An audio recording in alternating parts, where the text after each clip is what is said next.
And now joining us for our NCAA.com March Madness Skype session, we're going to head out west to Palo Alto where we find Reid Travis from Stanford.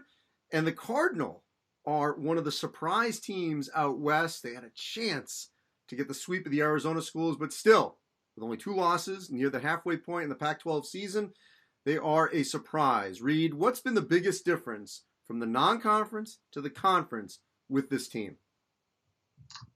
First, just say our attention to detail. I think we were in a lot of games in the non-conference where we played teams well, we played them close, but then it was just we couldn't close games, and we let a 5-point lead turn into a 10-point lead, turn into a 15-point lead, and we just really couldn't get ourselves out of holes against certain teams.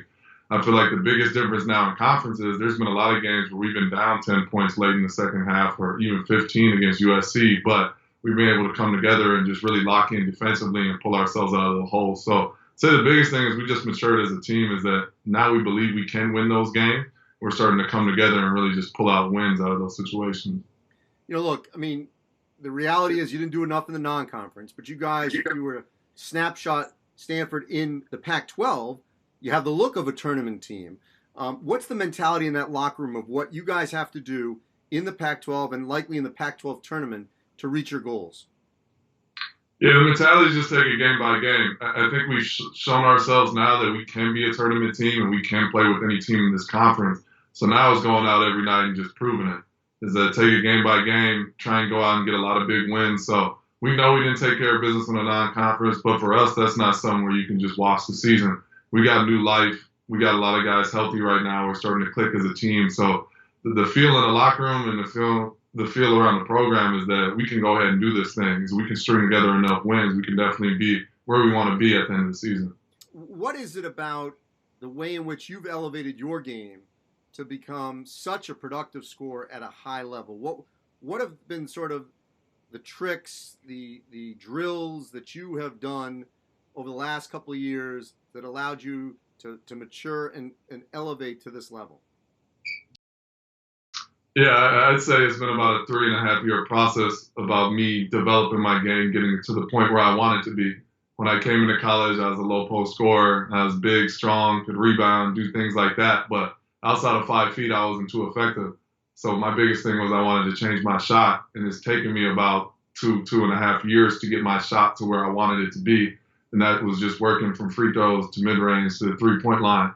So now I feel confident now in stretching guys out to the perimeter. And then the next part this last summer was really just working on my handle.